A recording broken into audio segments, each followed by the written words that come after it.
لیکن اولاد اس فیصلے کو کبھی سمجھ نہیں پاتی۔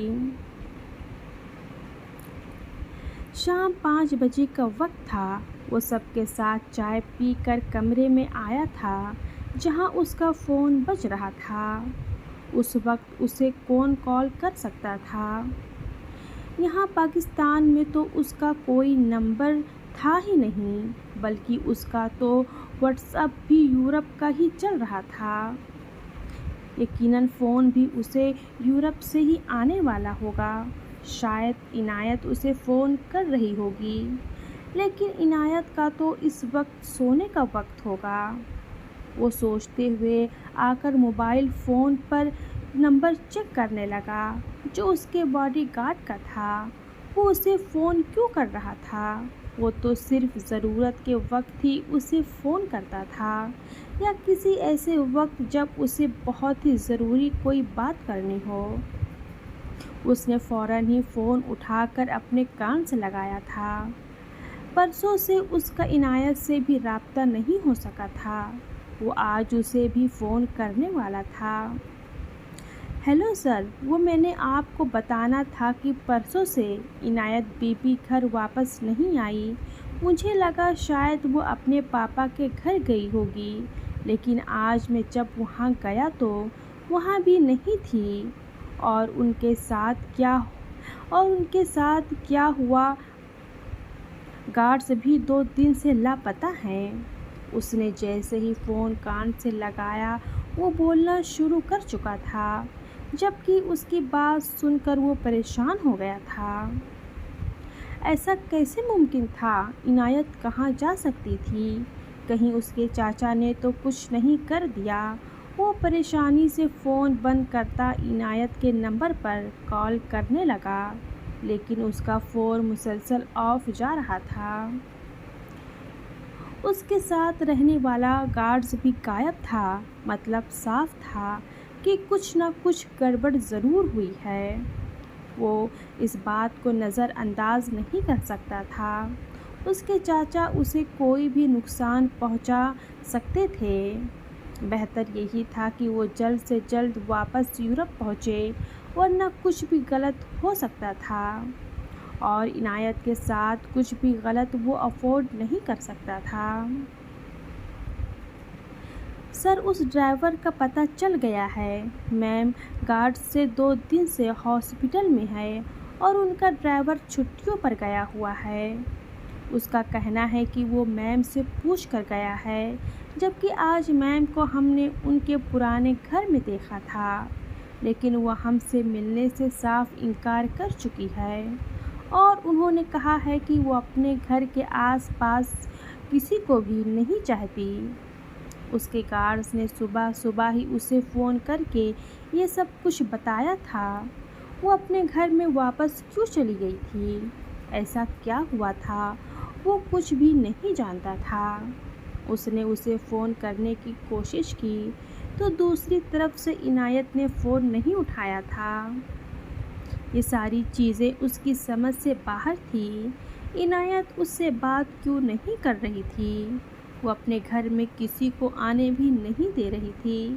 اس کے گارڈز اسی کے گھر کے آس پاس تھے۔ گارڈز کے مطابق کوئی بھی اس سے ملنے کے لیے نہیں آیا تھا، اور نہ ہی وہ 3 دن سے باہر گئی تھی، یعنی کہ وہ ہاسپٹل بھی نہیں جا رہی تھی۔ ایسا کیسے ہو سکتا تھا؟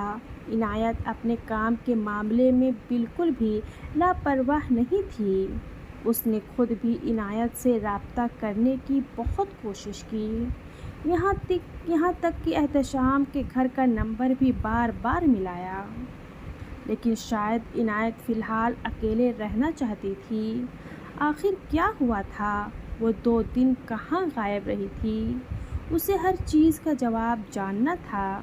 پتہ نہیں عنایت وہاں ٹھیک تھی بھی یا نہیں۔ کچھ تو ایسا ہوا تھا جو غلط تھا۔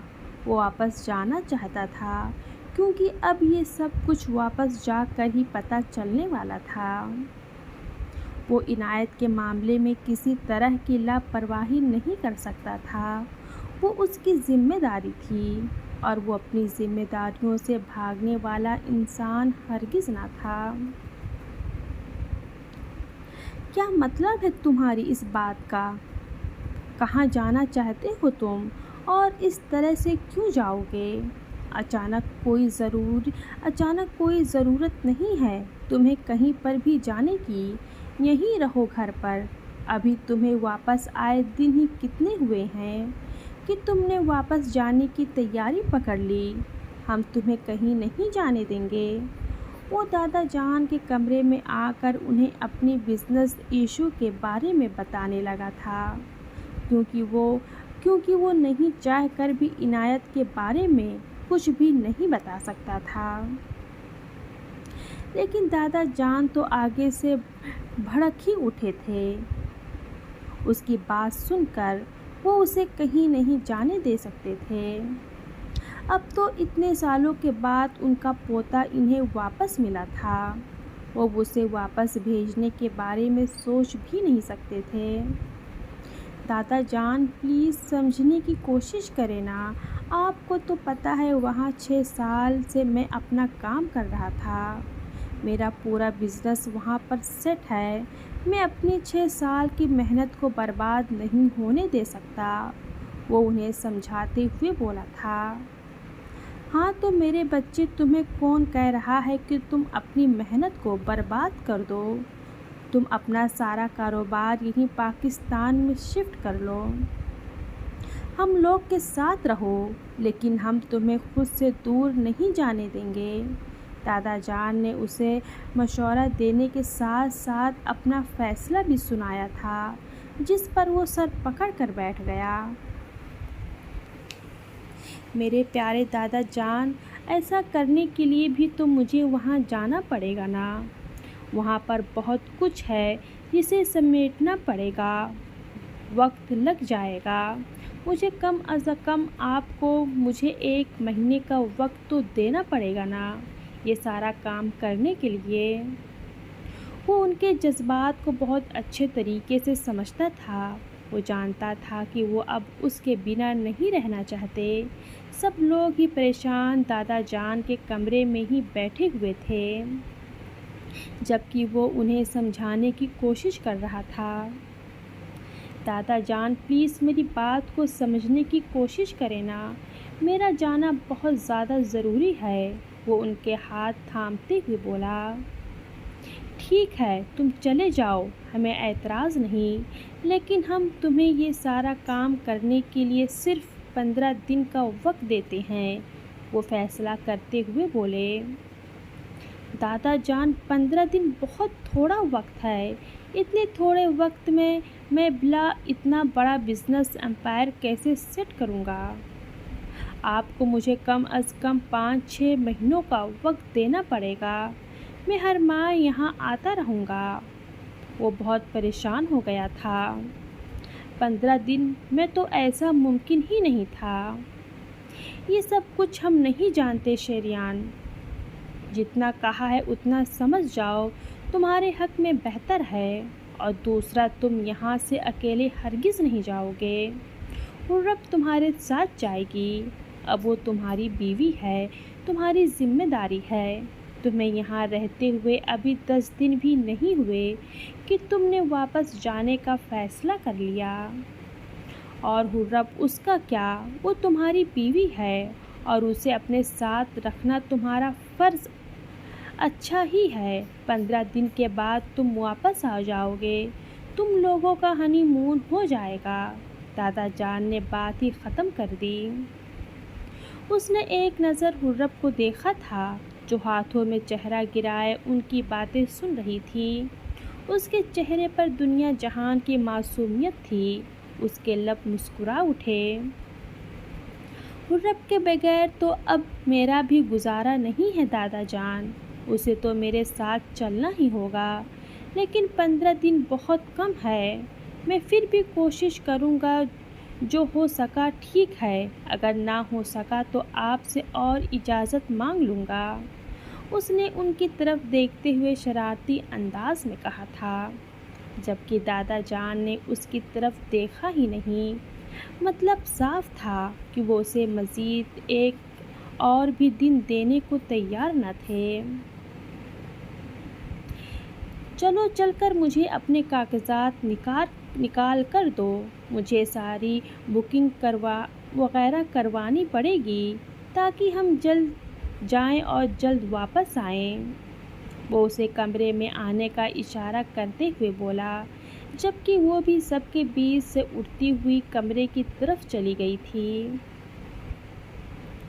2 دن بعد کی بکنگ کنفرم ہوئی۔ زیادہ پیکنگ کرنے کی ضرورت نہیں ہے، ہم وہیں سے لے لیں گے اپنی ضرورت کا سامان، اور ویسے بھی وہاں پر اتنی بھی سردی نہیں ہے جتنے موٹے کپڑے تم اس بیگ میں ٹھوس رہی ہو۔ وہ اسے بیگ میں ایک سویٹر ڈالتے ہوئے دیکھ کر بولا، اچھا لیکن مزمل بھائی تو کہہ رہے تھے کہ وہاں بہت سردی ہے۔ وہ واپس سویٹر نکالتے ہوئے ایک طرف رکھنے لگی، جبکہ اس نے مسکرا کر نفی میں سر ہلایا تھا۔ نہیں، وہاں زیادہ سردی نہیں ہے، تمہیں فکر کرنے کی ضرورت نہیں ہے، اور اگر تمہیں زیادہ سردی لگی تو میرا سینہ ہے نا، تمہیں چھپا لوں گا۔ یہاں پر وہ رومانی انداز میں بولا، جبکہ وہ مسکرا کر سر جھکا گئی تھی۔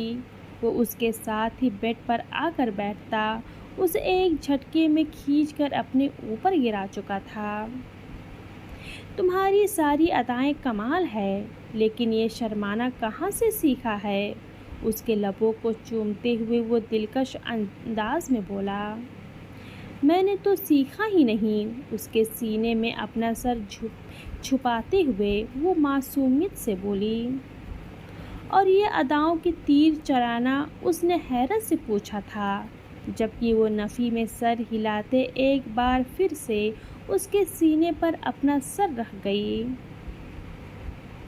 سیکھا تو تم نے ہے جانے من، یوں ہی کسی کو کوئی اپنا دیوانہ تو نہیں بنا سکتا۔ اسے ایک جھٹکے میں بیڈ پر گراتے ہوئے وہ اس کے چہرے پر جھکتا جا بجا اپنے لب رکھنے لگا تھا، جبکہ وہ اس کی شدتیں برداشت کرتی اس کے سینے میں پناہ ڈھونڈنے لگی تھی۔ یہ وقت اس کے لیے حسین تھا، محبتوں سے بھرپور تھا، کیونکہ وہ جانتی تک نہیں تھی کہ آگے اس کی زندگی میں کیا کیا انکشاف ہونے والے ہیں۔ وہ تقریباً 3 دن سے اس سے فون کرنے کی کوشش کر رہا تھا، لیکن وہ فون نہیں اٹھا رہی تھی۔ کیا مسئلہ ہوا تھا، وہ کچھ بھی سمجھ نہیں پا رہا تھا۔ آج وہ اور حرب شام کی فلائٹ سے یورپ جانے والے تھے۔ حرب بہت ایکسائٹڈ تھی، کیونکہ اس کے لیے یہ اس کا ہنی مون تھا۔ اسے صرف 15 دن ہی وہاں رکنے کی اجازت مل رہی تھی۔ خیر، یہ معاملہ تو اس نے وہاں جا کر طے کرنے تھے۔ اب وہ خود بھی اپنی فیملی، اپنے گھر والوں سے دور نہیں رہنا چاہتا تھا، لیکن اس نے سوچا تھا کہ وہ فی الحال عنایت کو بھی اپنے ساتھ لے آئے گا۔ وہ یہاں رہ کر بھی اپنی ہوم جاب کمپلیٹ کر سکتی تھی، اور ویسے بھی یہ بات کبھی نہ کبھی تو سامنے آنی ہی تھی کہ اس نے عنایت سے نکاح کن حالات میں کیا۔ اسے پتہ تھا اس کی فیملی اس کی پرابلم کو سمجھ جائے گی، اور عنایت تو ہر چیز پہلے ہی بہت اچھے طریقے سے سمجھتی تھی۔ چلو نکلو بچوں، اب بہت وقت ہو چکا ہے، تم لوگوں کی فلائٹ کو بمشکل آدھا گھنٹہ باقی ہے۔ وہ ابھی تک وہیں بیٹھے ہوئے تھے، انہیں چھوڑنے کے لیے صرف تیمور جانے والا تھا، کیونکہ وہ ایئرپورٹ پر کسی طرح کا کوئی میلو ڈرامہ نہیں چاہتا تھا، اس لیے اس نے پہلے ہی کہہ دیا تھا کہ سب لوگ اس سے مل لیں، اور 15 دن کے اندر اندر وہ ویسے بھی واپس آ جائے گا، اور اگر نہیں آیا تو دادا جان کے پوتے کس کام کے تھے، وہ خود ہی اسے لینے کے لیے وہاں پہنچ جانے والے تھے۔ باقی وہ ہر وقت ان لوگوں سے رابطے میں رہے گا، اس بات کا وعدہ وہ ابھی سے ہی کر چکا تھا۔